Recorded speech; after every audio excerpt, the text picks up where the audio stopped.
Tal como lo cortés no quita lo valiente, así lo hilarante no quita lo profundo. Y dado que la vida es un juego, aquí comienza La Espada de Damocles. La ficción más real que puedas concebir. La Espada de Damocles es un programa que por mera falta de objetividad cree ser diferente.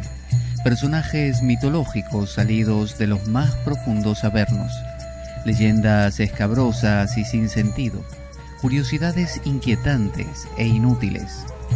Historias antiguas malversadas por nuestra incapacidad de entendimiento. Y cuentos carentes de profundo significado. También pretenderemos sin el menor éxito entender al ser humano en toda su dimensión. En suma, si quieres desperdiciar tu vida, aquí comienza La Espada de Damocles, la ficción más real que puedas concebir.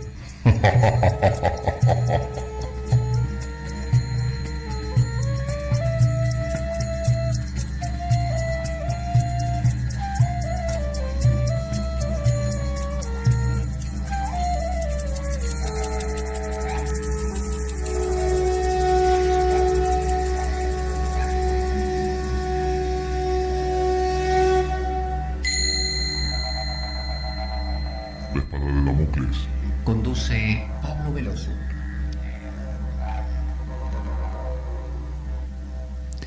Buenas para todos. Aquí estamos en La Espada de Damocles. ¿Quién les habla? Pablo Veloso.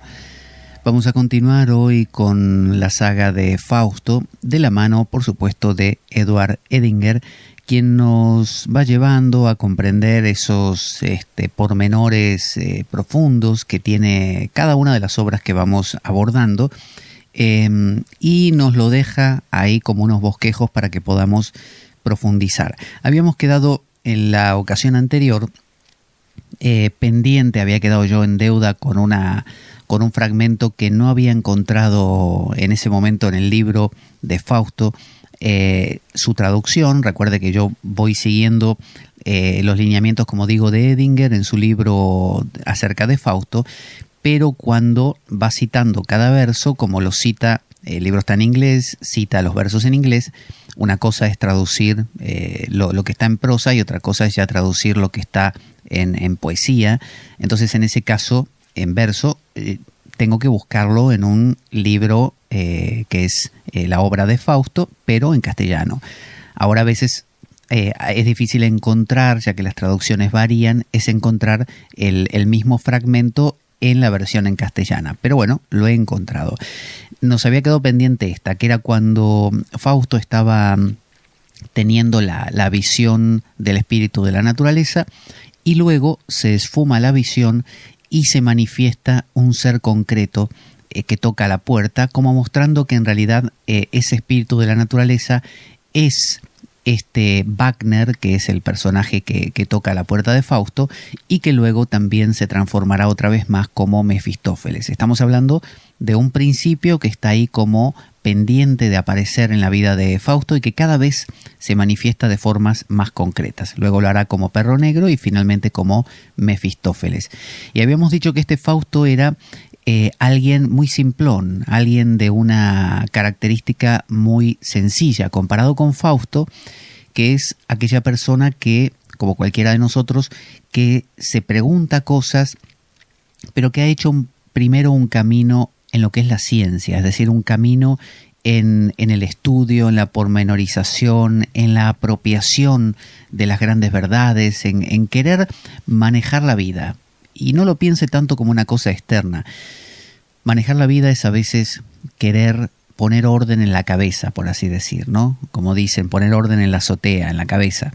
Cuando uno intenta separar la paja del trigo en su mente. Ese intento, que es infructuoso, porque como vimos en esta Nigredo, que es el inicio de la obra de Fausto, genera una sensación de desengaño, una sensación de impotencia, un no poder realmente poner orden en aquel caos que uno ve, sencillamente porque la herramienta que uno utiliza para poner orden es limitada, que es nada menos que la razón. Entonces siempre hay un algo más. Vimos cómo Fausto lo sintió, ese algo más, porque se hace preguntas pero muy de base Fausto, por eso es que estas cosas le suceden. O sea, alguien que simplemente estudie matemática, geografía y física, no le va a pasar esto. Pero alguien que además de estudiar eso y lo lleve hasta las últimas consecuencias, ahí se va a convertir, como le pasa a los que cultivan de repente la física cuántica, o el mismo Newton, que era cultor de la física tradicional, que a su vez incursionaba en la astrología, incursionaba en la alquimia, que eran artes de su época que permitían una apertura mayor, que serían equivalentes hoy en día quizá, no sé, a la física cuántica, ¿no? que abren otras puertas. Entonces, cuando aparece Wagner, lo que sucede es esto. Fausto le dice a este Wagner: tú no tienes más que aspiración. Quiera Dios que no sientas nunca otra. Hay en mí dos almas, y la una tiende siempre a separarse de la otra. La una, apasionada y viva, está pegada al mundo por medio de los órganos del cuerpo. La otra, por el contrario, lucha siempre por disipar las tinieblas que la cercan y abrirse un camino para la mansión etérea. En la película La última tentación de Cristo, basada en la novela de Nikos Kazantzakis, al comienzo mismo, el director elige poner una frase de Nikos Kazantzakis donde este autor de la obra, de la novela, manifiesta que esta obra, La última tentación de Cristo, es un reflejo de su lucha eterna, la lucha que él siente dentro de él. Él es el campo de batalla, es el Kurukshetra, entre el espíritu y la carne, ¿no? Entonces toda esta novela de La última tentación de Cristo refleja esa lucha entre dos elementos contrarios. Bueno, esto es lo que dice Fausto. Está diciendo: a ti te veo una aspiración única, le dice a Wagner. Te veo simple, te veo una persona que no tiene dobleces. En cambio yo me divido entre, por un lado, lo corporal que me agrada, ¿no? La vida, los colores, lo sensorial, y por otro lado, una profundidad que siempre se me escapa. Entonces, luego, vamos a ver ahora lo que continúa, volviendo a esa escena donde aparece Wagner. Fausto dice, Fausto solo, nunca abandona la esperanza al hombre que piensa en miserias. Ávida su mano escarba la tierra para hallar tesoros, y se da por muy contento con encontrar un gusano. ¿Cómo es posible que semejante voz haya resonado en este sitio donde me rodeaba una legión de espíritus? Pero no importa, te lo agradezco por esta vez, aunque sea el más miserable de los hijos de la tierra, ya que me libraste de la desesperación que empezaba a trastornar mis sentimientos. Ah, era la aparición tan gigantesca que a su lado debí sentirme enano. Esta inflación ha sido deshecha en este momento, nos dice Edinger. Dice, no soy como los dioses, ahora me conozco, ahora soy un pequeño gusano retorciéndome en el lodo, ¿no? Eso dice Edinger, citando a ese fragmento de Fausto. Dice, una enantiodromía en total escala está ocurriendo. Él contempla a la muerte. Es decir, fíjese cómo Fausto se da cuenta, al haberse enfrentado a esa visión, la visión del espíritu de la tierra, que no es nadie, ¿no? Soy un gusano y no un hombre, ¿no? Es decir, como el Cristo, que es anticipado por Isaías, en Isaías 53, cuando se habla del hombre de dolores, del hombre que es como un gusano, que sufre, que es maltratado, que no es nadie, ¿no? Decía Jung que para acercarse a lo inconsciente hay que ser humilde como un pequeño ratoncito. Entonces, se trata de esto. Acá vemos cómo ocurrió una enantiodromía, es decir, cuando Fausto se sintió Dios, la totalidad lo humilló y le demostró que no era todo eso. Entonces, eso nos sucede a nosotros cuando intentamos tomar el control y cuando después nos sentimos orgullosos de yo dejé de fumar porque yo lo controlo, yo gestiono mi angustia o mi fobia. Bueno, viene esa fobia como una especie de tsunami un día y te come y te demuestra que no hiciste nada, o vienen las ganas de fumar y te fumás 40 atados de cigarrillo y no lo podés controlar. Es decir, hay una fuerza mayor que se nos escapa, y si uno pretende inflarse y creer que uno lo dominó, esa energía te come. Entonces dice en lo siguiente, todavía Fausto, dice: y tú, dice, cráneo vacío, que parece te estás burlando de mí. Se refería a un cráneo que él tenía ahí sobre la mesa.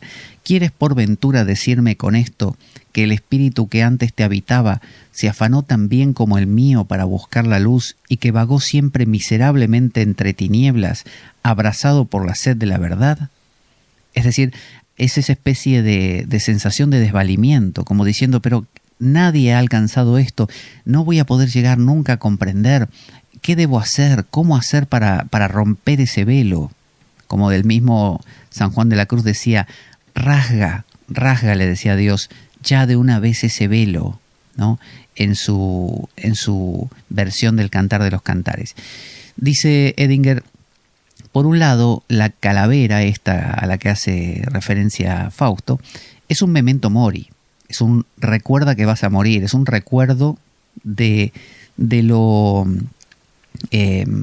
¿cómo se diría? Algo que perece, ¿no? De lo, bueno, temporal que es el ser humano, ¿no? De lo provisorio, del hecho de que todos nos esforzamos a veces infructuosamente, que pasan generaciones y por más que se intenta comprender la esencia de la vida, en la mayoría de los casos no se logra. Entonces, dice... esto es un memento mori. Esta calavera representa un memento mori por un lado, pero por otro lado es el rotundo y redondo aspecto del hombre, que significa la totalidad que reside más allá de la muerte o del ego, ¿no? La calavera como si fuera un círculo, ¿no? Y está planteando la idea de que la totalidad está más allá de la muerte del ego, como diciendo, si querés alcanzar esta totalidad, tenés que morir. O sea, no puede seguir viviendo el ego alienado. Es decir, el hijo pródigo tiene que finalmente dejar de ser pródigo, dejar de gastar todo y de vivir hacia afuera y empezar a morir al hijo pródigo y convertirse en el hijo que regresa a casa para dialogar con el padre. Entonces, eso es el símbolo de la calavera, porque de lo contrario... si en lugar de estar la calavera tuvieran los colores y la vida, sería el hijo que todavía sigue creyendo que puede vivir eternamente en su felicidad individual y narcisista. Ahora el péndulo se balancea otra vez en contra de Fausto, que dirige su mirada a una botella de veneno. Su inflación regresa y contempla el suicidio. Fíjese cómo el tema de la inflación va y viene, ¿eh? Es decir, inflarse, acuérdese, significa apropiarse de lo que uno no controla. Entonces, si yo tengo un hijo, se llama Juancito, y yo le deposité algo de mi tristeza, ¿no? Sin darme cuenta, inconscientemente, y Juancito cree estar triste, en realidad se está apropiando de mi tristeza. Eso se paga con la caída, la enantiodromía, con que te venga... O sea, venga yo y le diga, no, eso no es tuyo, eso es mío, ¿no? El golpe. De la misma manera, cuando Job se sentía súper perfecto, apareció Satán, que es un aspecto de Dios, a decirle, déjame tentarlo para demostrar que no es tan perfecto. Es decir, poner en duda aquello que te estás creyendo, ¿no? Demostrarte que no. Es cuando uno intenta, como decimos, decir yo dejé de fumar porque yo controlo mi vicio, viene la vida, justamente la enantiodromía, viene con toda la fuerza y te demuestra que sos un gusano, que no lo controlás. Entonces, ahí él empieza a contemplar la posibilidad del suicidio, ve una botellita, y eso es el suicidio es también, cuando es por una cuestión de despecho, es una inflación, no el suicidio místico, que no sé, que el monje luego de sentir que ya cumplió su función simplemente se deja morir, o el esquimal que ya no puede masticar más para no ser una carga para los demás por una cuestión de cultura también se deja morir. No, no, no. Estamos refiriéndonos a la vida no tiene sentido, nadie me quiere, esto no sirve para nada, no voy a alcanzar nada, por lo tanto me mato. Eso es una inflación. Entonces, dice Fausto, pero ¿cómo es posible que piense merecer aquella vida sublime, aquellos transportes divinos, cuando no soy más que un gusano? Esto es la inflación también, porque inflarse no es solamente subirse al carro triunfal ahí del antimonio y decir yo soy Dios. No, también es decir yo soy el peor, soy un gusano. ¿Vio la gente que dice yo no sirvo para nada? Dice yo no sirvo para nada, soy una porquería, todo me sale mal, soy el peor, soy el peor.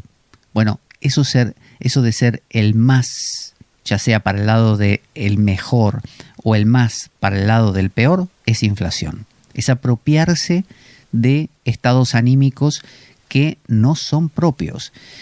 Entonces, dice, ¿cómo? Dice yo merecer aquellas cosas cuando... ¿cómo puedo yo pensar en merecer eso cuando no soy más que un gusano? No importa. Bastará para lograrlo volver con resolución la espalda al dulce sol de la tierra, valor pues, y derriba las puertas por las que nadie pasa sin estremecerse, o sea, la muerte. Ha llegado el momento de probar con obras que la dignidad humana no cede ni aún ante la grandeza de los mismos, o sea, se está enfrentando a los dioses, de los mismos dioses. Le está diciendo a Dios, ya que no me das. ¿Vio esa sensación de uno se sienta a meditar y dice para sus adentros, mira, yo hace 15 años que estoy meditando, Señor, no sé si te diste cuenta. Sí, ¿por? Bueno, que si no aflojamos con el tema y no me das un poquito de iluminación, acá la cosa se va a complicar, ¿viste? Es decir, uno empieza como a exigir. Esa exigencia es una inflación también, que es la misma exigencia que le hizo Job a Dios, que Job le dijo a Dios, ¿por qué me estás haciendo esto? ¿No? Lo increpó. Y Jung dice que esa fue una inflación adecuada, porque cuadraba en el contexto. Pero hay otras inflaciones desenfocadas, como por ejemplo esta de que si Dios o si la vida no me da, suerte y prosperidad o no me da felicidad, uno hace una especie de drama romántico alemán y dice me voy a suicidar porque entonces la vida no tiene sentido, como si fuera Romeo y Julieta, ¿no? Es decir, en el fondo, tan importante es uno. Esa es la inflación, tan importante realmente. Entonces, dice, dejad de temblar ante ese abismo donde la imaginación se condena a sus propios tormentos y en el que las llamas del infierno parecen cerrar la entrada. Hora es ya de sondearle con faz serena, por más que debiese precipitarme en la nada. No, entonces ahora el tipo se cree Dios, está ahí como haciendo una obra brutalmente importante, como que soy el ombligo del mundo. Esto va a traer problemas, lo sabemos. Entonces, dice Edinger, él vuelca el contenido del veneno en una especie de cuenco de cristal y lo eleva hasta sus labios, cuando él en ese momento es interrumpido por el sonido de las campanas de la iglesia anunciando la Pascua. Fausto declara que él perdió la fe, que los padres por milagro, y todavía esos sonidos, bueno, vamos a mejor a leerlo de aquí, porque esos sonidos, como que esos sonidos lo traían de regreso a la vida, ¿no? Como que está diciendo que ese sonido de la campana lo revivía. Dice, nada hay que recuerde, que me recuerde las pasadas noches de mi juventud. Ya no volveré a ofrecerte a ninguno de mis compañeros, ni aguzaré mi ingenio para ponderar al artista que supo embellecerte. Contienes un licor, le habla la botella, que produce una embriaguez súbita, que yo mismo he preparado y escogido. Será mi última bebida que consagro como una libación solemne a la aurora del nuevo día, ¿no? Y ahí es donde lleva la copa a sus labios, pone entre paréntesis aquí porque está delineando la obra, sonidos de campanas y de coros. Quería buscar esa parte, pero bueno, no la encuentro aquí. pero bueno, habla de cómo ese sonido de las campanas lo saca del tema. Dice, el rol de las campanas de Pascua indican que la leyenda de Fausto es un apéndice del mito cristiano. Están como enmarcando esta historia en un marco cristiano. Acuérdense que el mito cristiano significa el paradigma, la manera de ver la vida cristiana, que consiste en generar una ruptura, un hijo pródigo, uno que se abre, para luego poder generar un diálogo al regreso con el Padre. Entonces hay me alejo, trato de ser lo más correcto posible, eso se cae en algún momento y me viene a encontrar el mal, entre comillas, el caos, y ahí regreso a casa con otra actitud. Ese sería el resumen del mito cristiano. Como fue indicado antes, dice Edinger, es un corolario de la venida del anticristo, una predicción. La Pascua tiene que ver con eso. La Pascua es la muerte de Cristo, es cuando, por así decir, Satán lo alcanza a Cristo, ¿no? Se apodera de él. Una predicción insertada en las escrituras cristianas.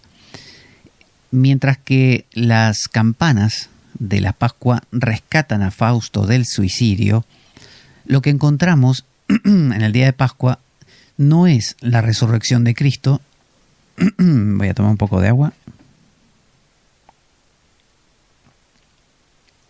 No es la resurrección de Cristo, el Cristo resucitado, sino el nacimiento de Mefistófeles como un perro negro. O sea, en la Pascua se entiende que Cristo resucita, muere pero resucita. Bueno, aquí lo que vamos a encontrar es a Mefistófeles, que no es más que la sombra, esa que tiene que aparecer, aquello que dijimos que te viene a buscar para que el caos, ¿no? El que te demuestra que todo se vino abajo y que te estás olvidando de una parte, que la tenés que incluir. Entonces aparece Mefistófeles primero como un perro negro. Entonces dice, en el domingo de resurrección, Fausto y Wagner van caminando por el campo. A medida que retornan, Fausto arde en una, no sé qué dice, Payan, hacia el sol poniente, ¿no? Vamos a ver, la que continúa es en la página, ya le digo, 69, aquí estamos. Aquí. Dice, Fausto dice así, está con Wagner, dice, he aquí el río y los torrentes que han roto su cárcel de hielo, merced a la dulce sonrisa de la primavera, ¿no? Esto tiene que ver con el tema del domingo de resurrección. Se entiende que Cristo ya ha sufrido, ya ha sido golpeado, ahora va a resucitar.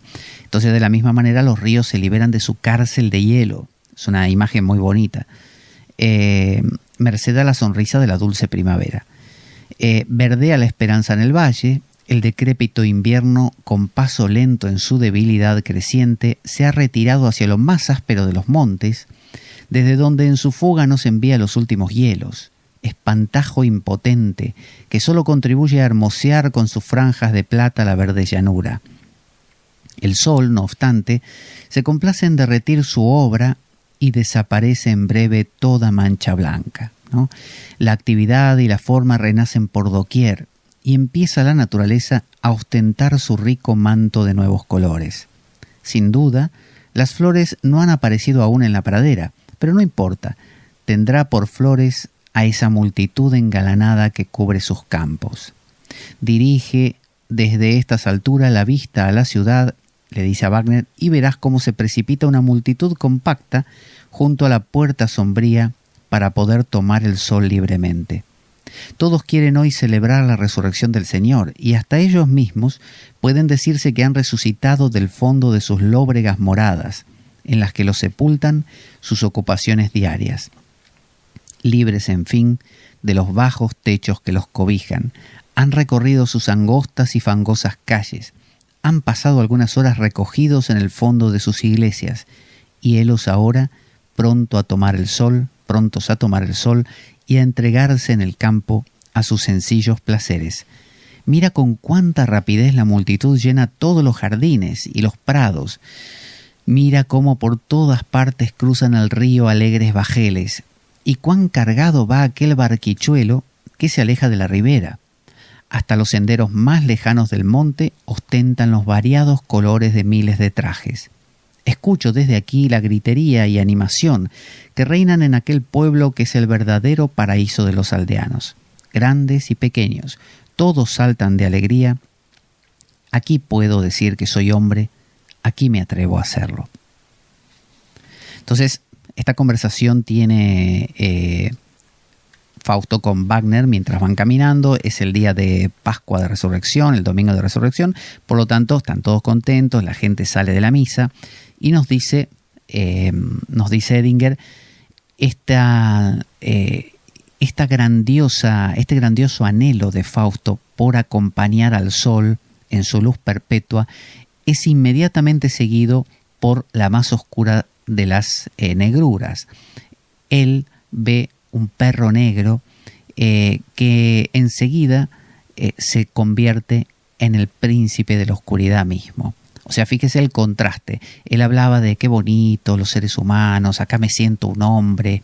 Es decir, es esa sensación de quisiera bajarme de toda esta profundidad o de ser tan intenso, porque esto me está matando. Quisiera ser un hombre otra vez. Quisiera, como Cypher en Matrix, el personaje que le propone a la agente Smith salirse de la Matrix, salirse de la realidad y meterse en la Matrix otra vez. Entonces hay una especie de tendencia a eso y de regodearse en eso. Pero ahí te viene a buscar, porque ya abriste la puerta al infierno, te viene a buscar lo oscuro. Es decir, ¿se acuerda cuando Pedro le dice a Jesús, le dice, escúchame Jesús, ¿para qué te vas a meter en Jerusalén? ¿No ves que te van a matar? Podríamos ir por todo Israel, paseamos, miramos puestos que venden cosas, vos sanas enfermos y demás, y nos hacemos viejitos así, ¿viste? Y no te matan nunca. ¿Qué le respondió Jesús? Va de retro, Satanás. Satán está hablando por tu boca, Pedro. Aléjate de mí. Es decir, Jesús decidió ir igual a Jerusalén, a que lo maten. Es decir, Pedro es esa parte de Fausto que dice, me quiero quedar acá, me quiero quedar cómodo. Eso es Pedro. Mientras que, por otro lado, la parte Jesús, la parte Cristo lo llamaba a ir a la muerte, a ir al encuentro con Satán, a ir al encuentro con lo oscuro. Entonces Fausto, de la misma manera, ya lo dijo, él tiene dos almas dentro de sí, está dividido, tiene una parte que busca esa comodidad del solcito agradable, ¿no? Por eso dice Edinger, Fausto tiene ese anhelo grandioso de acompañar al sol en su perpetua luz, pero eso es seguido enseguida por la oscuridad, porque ya abriste la puerta. Cristo o Jesús había abierto la puerta a Satán cuando aceptó ir al desierto y ser tentado, es decir, ya te convertiste en una persona no común. Entonces, como dice el dicho, si te gusta el durazno, bancate la pelusa. Es decir, si te gusta el melocotón, hay que aguantarse la pelusa que trae, ¿no? Si te gusta el durazno, bancate la pelusa, o sarna con gusto no pica, pero mortifica.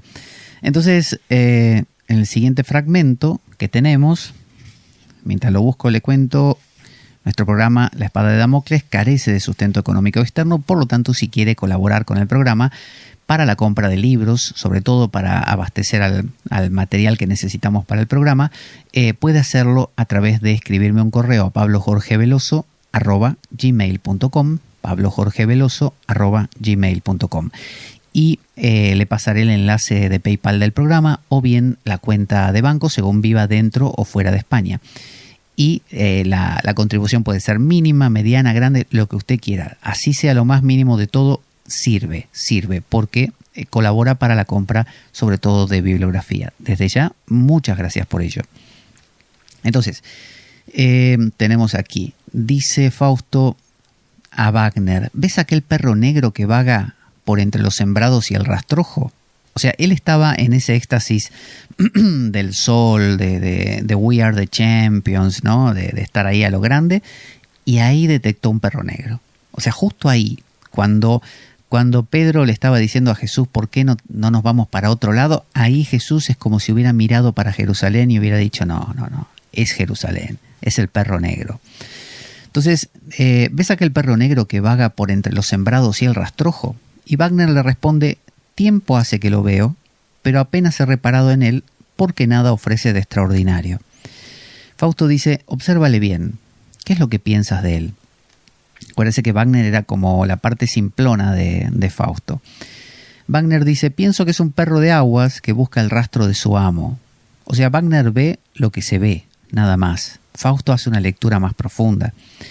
Fausto dice, ¿no notas que está trazando una espiral y que se acerca cada vez más a nosotros? Y o yo me engaño, dice Fausto, o deja por donde pasa un rastro de fuego. Entonces mire lo que veía Fausto. Es esa parte profunda nuestra que sabe ver más de lo que hay, ¿no? Es decir, no solamente hace una lectura simple de los acontecimientos, como por ejemplo, sí, fulano me dijo, no, ve qué hay detrás. ¿Por qué me dijo esto fulano? Como decían los pensadores latinos, cui bono, ¿qué gana con esto? ¿Por qué lo hace? Wagner no, Wagner es la tendencia a ver lo que se ve. Dice Wagner, no veo más que a un perro de aguas negro. Puede que la vista os extravíe. Es como una especie de Sancho Panza, ¿no? Wagner. Fausto dice, se me figura verle tender en torno nuestros mágicos lazos para encerrarnos. Wagner le dice, yo lo veo brincar con timidez en nuestro alrededor, porque en lugar de su dueño encuentra a dos desconocidos. O sea, son esas explicaciones que el que no está acostumbrado a ver con una mirada más profunda ve lo que hay y nada más. A veces, por ejemplo, con el tarot ocurre que uno ofrece una carta para que otro la mire y diga que ve ahí. Y muchas personas dicen, veo un árbol, veo una casa, veo un perro. ¿Pero qué más? ¿Qué te sugiere eso? Y nada, un perro bonito, no sé, verde, rojo, un árbol frondoso. Pero la idea es generar con eso una lectura más profunda, una reflexión. Pero muchas personas solo ven lo que ven. Entonces Wagner es así, es esa parte nuestra que ve lo que ve. Entonces Fausto dice, el círculo se estrecha y helo aquí cerca de nosotros. Wagner le dice, bien lo veis, es un perro y no un fantasma. Gruñe y no se atreve a acercarse. Y como todos los de su raza, se arrastra y agita la cola. O sea, Wagner sigue viendo lo mismo, son dos mundos distintos. Fausto dice, acompáñanos, ven aquí, le dice al perro. Wagner dice, son esos perros de una rara especie. Si os paráis, os espera. Si le habláis, acude a vos. Si perdéis algo, no para hasta encontrarlo, y se arrojaría al agua para ir en busca de vuestro bastón. Fausto dice, tienes razón, nada veo en él que me indique que sea un espíritu. Todo cuanto hace es debido a su raza y a lo que se le ha enseñado. Es decir, Fausto se relajó y como que compró la idea de Wagner, ¿no? Es como que aflojó, como se dejó arrastrar. Dice, la secuencia, dice Edinger, del anhelo de Fausto por las alturas empíreas son seguidas por el encuentro con el perro negro, y esto es una característica de lo enantiodrómico, de un proceso enantiodrómico de la psique. Es decir, acuérdese, cuando uno se va mucho a un polo, el otro polo te viene a buscar. Entonces, como Fausto intentó olvidarse, como quien dice, me olvido del compromiso que armé, bueno, el compromiso te va a venir a buscar. ¿Por qué apareció un perro negro ahí y no nada? Porque justamente Fausto se había querido ir, se había como relajado, como diciendo, no pasa nada, todo esto es una ilusión, me voy a dedicar como todo el mundo el domingo de resurrección a ir a la misa y a tomar el sol, cosas bonitas. Ahí le vino a buscar la profundidad. Entonces, Jung escribe, el anhelo de Fausto se convierte en su ruina. Su anhelo por el otro mundo trae en su tren de vida la base, se convierte en la base de su autodestrucción. Y su igualmente importunante deseo por las bellezas de este mundo lo llevan a otra renovada ruina, a la duda, a la dificultad, lo cual culmina en la tragedia de la muerte, que ya veremos, de Gretchen. Su error fue que él hizo lo peor de ambos mundos a través de seguir ciegamente la urgencia, ¿no? el llamado de su libido, como un hombre sobrepasado por violentas pasiones. Es decir, él vivía los dos mundos, el mundo de la espiritualidad y el mundo de la carne, pero de una manera muy ciega. En lugar de hacerlo conscientemente, él era llevado a esto. El conflicto de Fausto es una reflexión del el conflicto colectivo en el comienzo de la era cristiana, pero en él, curiosamente, toma un curso opuesto. Entonces, vamos a ver lo que le ocurre al propio Fausto. Nos dice Edinger, en el comienzo de la era cristiana, el conflicto entre la naturaleza y el espíritu llevó al ascetismo, es decir, a las privaciones, ¿no? A tratar de dominar la carne. Fausto toma el curso opuesto, es decir, vive el mismo problema, por un lado me interesa lo espiritual con mucha pasión y por otro lado me interesa la carne con mucha pasión. ¿Qué hace el mito cristiano? ¿O qué se hizo en la era cristiana? Tratar de dominar al cuerpo, ¿no? Doblegarlo a través del ascetismo. ¿Qué hace Fausto? Lo contrario. Fausto dice, toma el camino contrario, siguiendo a ciertos gnósticos que clamaban que uno no debe redimirse por un pecado que no ha cometido. Por un pecado que no ha cometido. No tiene sentido. De acuerdo a Goethe, es el esfuerzo fue el esfuerzo de Fausto que trajo su redención. Sí. Aquel que se esfuerza y se esfuerza, él puede ser redimido. Ese es un dicho que, ya le digo de dónde se cita, que es de la propia obra. Realmente, el tema central de Fausto es su anhelo, su deseo, su amor, su eros, ¿no? En una palabra, su libido. El encuentro con el perro es un tema común en el proceso analítico, ¿no? En lo que tiene que ver con los sueños, por ejemplo. Un perro negro significa el caos alquímico. En la alquimia se habla del perro de Corazán o la perra de Armenia, que son como costras negras que tiene nuestra mente, nuestra psique. Entonces dice, un perro negro significa el caos alquímico, el descenso al inconsciente. Entonces ese perro le estaba como diciendo estaba anunciando a Fausto que se venía el descenso a lo más profundo. Es como decir, querés la luz del sol y ser una persona que vive feliz y contento, con todos los colores y con el lado bueno de la vida. Bueno, si eso querés, te va a venir la enantiodromía y va a aparecer un perro negro que te va a llevar a lo más profundo. Otros aspectos del perro, dice Edinger, se conectan con la piedra filosofal misma. Jung prefiere el uso patrístico, es decir, de los primeros padres de la iglesia, los primeros cristianos, en el uso de la imagen del perro. Dice, el paralelo gnóstico de logos canis, es decir, del can, del perro con el logos, acuérdese, el Evangelio de Juan que decía en el principio era el verbo y el verbo se hizo carne y habitó entre nosotros. Ese verbo en griego, escrito en griego, es logos. Entonces es el logos, la palabra divina. El logos canis entonces es reflejado en la era cristiana como Christus canis, es decir, se homologa, se conecta al logos o a Cristo con el perro. Entonces Cristo acaba siendo un perro para los gnósticos. Bajado en la fórmula, fácil de elegir, terrible, gentil para el elegido, terrible para el reprobado. Como que este perro Cristo es muy simpático, es un perro muy amable para el que es elegido, es decir, para nuestra profundidad, para aquella parte nuestra que es más espiritual, pero es muy duro, es un perro agresivo para la parte reprobada, es decir, para la parte de la mente rebelde, demás. un verdadero pastor. Dice Jung. San Gregorio dice, Jung cita a San Gregorio y dice, o lo que otros han llamado perros de, ¿cómo se dice? De pastores, perros, estos cuidadores de su rebaño. Salvo, dice, los santos doctores. Bueno, ahí me perdí.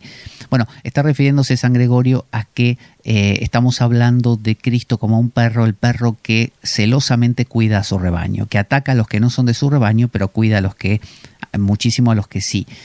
Recordemos que los gnósticos hacen una diferencia entre la parte nuestra espiritual, que le llaman neumática, por neuma, espíritu, y también la parte psíquica o de la psique, de la mente, nuestra parte mental, y luego una parte más corporal, más somática, sárquica.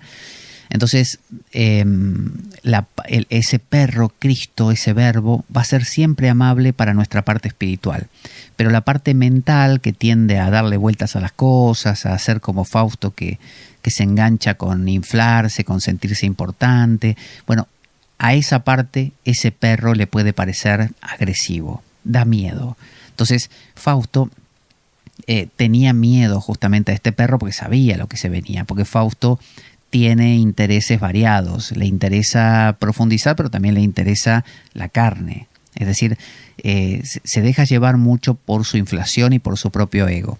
Entonces dice Edinger, en el caso de Fausto, el perro negro, también veremos que luego se convierte en Mefistófeles, funciona como el cerbero, como el perro ese, ¿se acuerda que no dejaba entrar al Hades, al mundo de los muertos, el perro de 3 cabezas? Pero también sirve como guía y espíritu familiar, como un psicopompos, como el perro totémico, el que te guía, que guía al chamán hacia el mundo más profundo, como un espíritu familiar. El aspecto oscuro de la gran personalidad. Este es el primer y es la primera iteriomórfica manifestación de Mercurio, ¿no? Acuérdense que el mercurio es un mineral que se calienta muy fácil, y además, porque por eso se usaba en los termómetros, porque reacciona muy fácilmente al calor, se mueve muy fácil. Todos hemos jugado en el colegio no sabiendo que era tóxico, con el mercurio en la mano, y vio que se deshace y que se vuelve a armar, las pelotitas se juntan. Tiene una cualidad muy inquieta el mercurio, muy que no lo puede uno llegar a restringir, a agarrar, a pillar, siempre se te escapa por algún lado. Entonces, de la misma manera, la figura de Mefistófeles, Satán, ¿no?, acaba siendo siempre una figura difícil de encuadrar, difícil de retener, difícil de prever, una figura que va cambiando de formas, que no podés definir. Vio que el diablo se te aparece como esto y como aquello, ¿no? Asume distintas formas, así como en los X-Men, este personaje femenino, que ahora no me acuerdo, que va tomando formas las que quiere. Bueno, así es este perro negro, así es el caos, así es la sombra. La sombra siempre, lo olvidado de tu mente, siempre se te presenta de formas así polimórficas, de formas variadas. El perro negro sigue a Fausto hasta su casa, y en la escena del estudio de Fausto, que todavía estamos en ella, él continúa todavía con sus anhelos, nuevamente interrumpido por el perro. Dice así: Fausto, entrando seguido por el perro de aguas, él, así es la escena, él ha dejado la campiña envuelta en noche profunda. Perdón, he dejado la campiña envuelta en noche profunda. El alma superior despierta en mí, en medio de presentimientos que me infunden un terror sagrado. Los groseros instintos se aduermen, y con ellos toda actividad borrascosa, y el amor a los hombres y también el amor a Dios se agitan actualmente en mi pecho. Perro, estate quieto, no corras de una a otra parte. ¿Qué es lo que estás olfateando en el umbral de la puerta? Échate detrás de la estufa y te dejaré mi mejor abrigo. ya que en el camino de la montaña me has divertido con tus vueltas y tus saltos, justo es que ahora te trate como a un huésped querido y pacífico. Ah, desde que alumbra una lámpara amiga nuestra estrecha celda, penetra en nuestro seno una luz grata y dulce, alegrando asimismo al alma que tiene conciencia de sí misma. La razón empieza a hablar, la esperanza a florecer, y se baña uno en los raudales de la vida, en el puro manantial de donde surgió. No gruñas, perro, mal podrían avenirse tus aullidos con los acentos sagrados que inundan mi alma.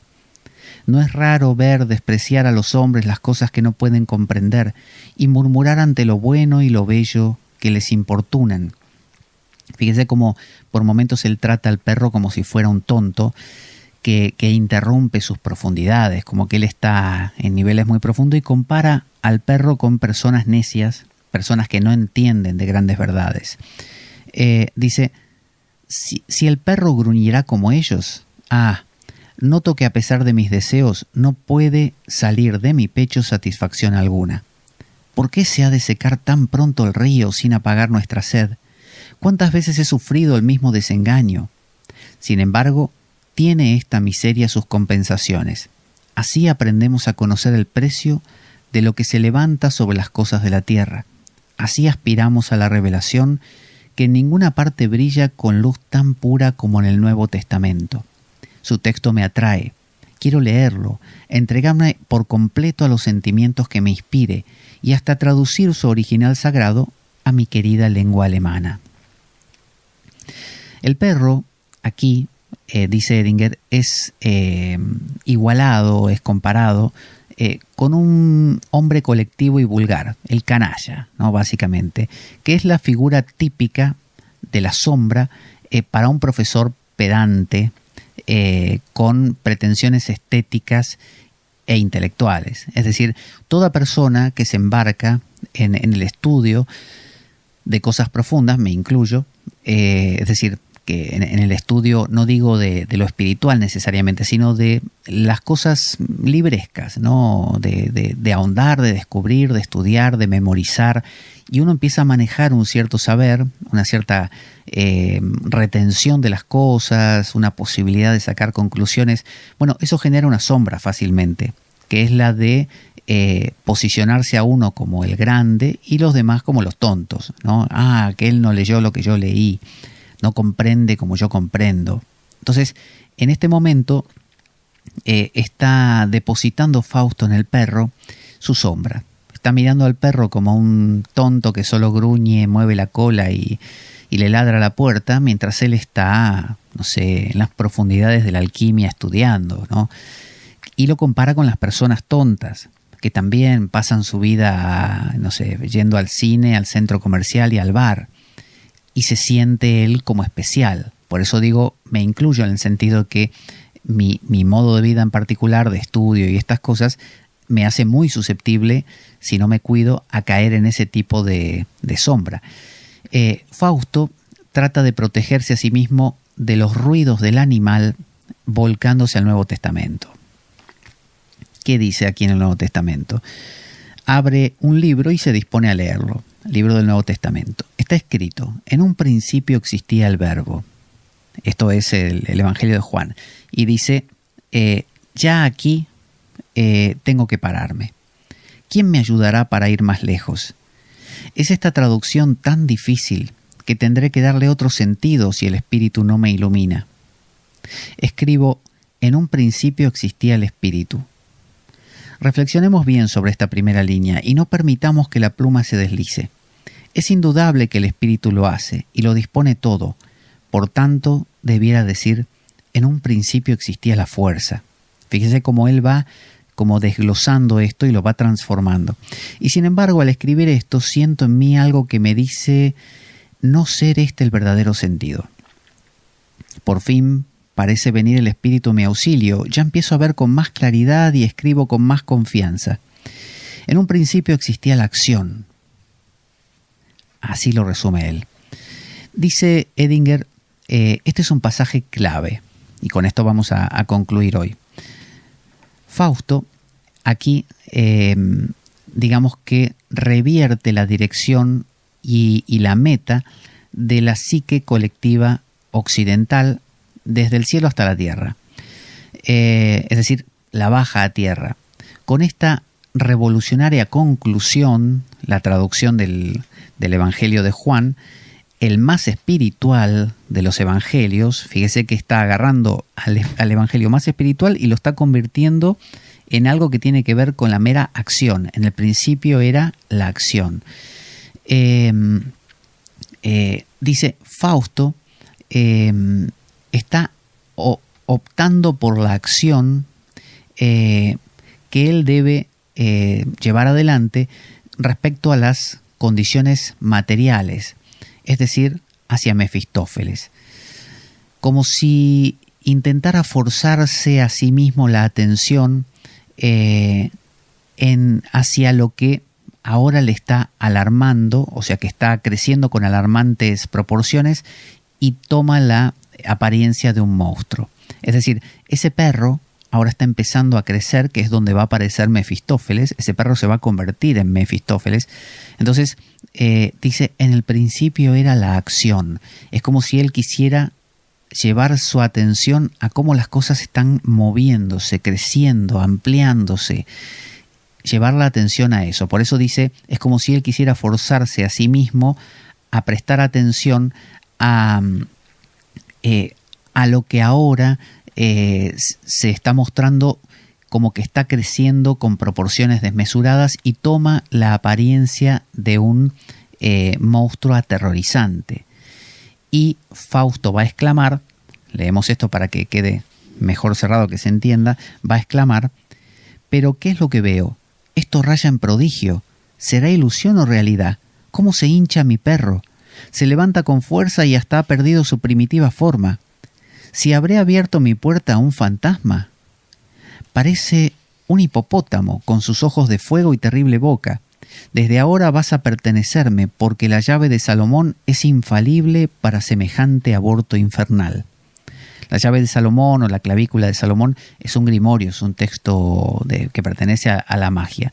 Así que nos vamos a quedar con esta idea de que él llevó un evangelio que tenía que ver con algo súper espiritual, súper profundo. Acuérdense que Jung marcó que Fausto, en lugar de seguir el camino de vámonos hacia arriba, hacia lo espiritual, que sería lo que hace el mito cristiano, sería someter al cuerpo para abrirse a lo espiritual. No, lo que hace Fausto es justo lo contrario, se abre a lo corporal. Por eso dice, en el principio era la acción. Es como si inconscientemente él sintiera la necesidad de bajar a tierra. Y por eso entonces mira a su perro y lo ve convertirse en Mefistófeles, que va a ser el punto de partida de su tentación, va a ser su punto de partida hacia su inmersión en lo que es sensorial, en su placer, que es el que va a dar origen a toda esta obra que en realidad cuenta nuestra historia. Es esa dicotomía que tenemos de qué hago con mis emociones, qué hago con mis deseos, qué hago con mis placeres, con mi corporalidad. El cristianismo dice, córtala. Fausto, dentro todavía del mito cristiano, pero jugando un poco con lo gnóstico, o sea, con otra vertiente, dice, vamos a hacer, como dice William Blake, el camino del exceso conduce al palacio de la sabiduría, vamos a hacer una inmersión en lo corporal, a ver si desde ahí podemos levantar cabeza, pero con otra óptica. Porque acuérdese que si usted niega el cuerpo y se eleva a las alturas del espíritu, en el fondo le queda una sensación de yo me perdí algo acá. Hay algo que no integré. Yo subí, sí, es verdad, estoy acá arriba de la nube con el arpa, pero no viví. ¿Para qué sentido tiene lo sensorial si no lo vivo? ¿Para qué? ¿Para qué existe? ¿No? Esta idea cristiana de la negación de la carne. Entonces, ¿para qué la carne? ¿No? Entonces, Fausto hace el camino contrario. Dice, vamos a sumergirnos, no voluntariamente, obviamente, él lo hace inconscientemente, vamos a sumergirnos en lo corporal y veremos qué pasa con eso. Así que creo que tiene mucha injerencia en nuestra vida. Vamos a poner nuestra cortina de despedida Le recuerdo que está mi libro, Satán al Camino Interior, en Amazon, en digital y en papel, en todos los mercados de Amazon. Por otro lado, ¿qué más tenemos? Los cursos que siempre están en pie. Solo tiene que escribirme a pablojorgeveloso@gmail.com y pedir información. Cursos de astrología, cursos de tarot desde un punto de vista profundo, y también cursos de temas que quien consulta, el oyente que escriba, le interese profundizar y que yo a la vez sean temas que maneje.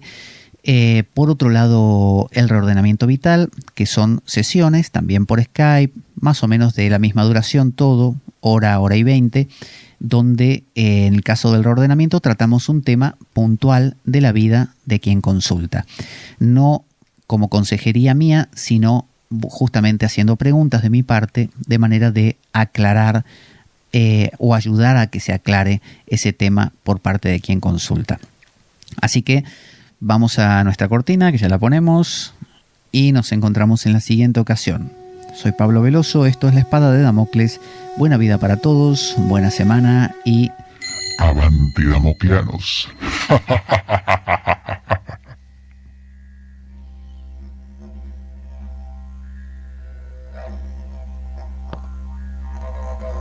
La Espada de Damocles. Conduce Pablo Veloso.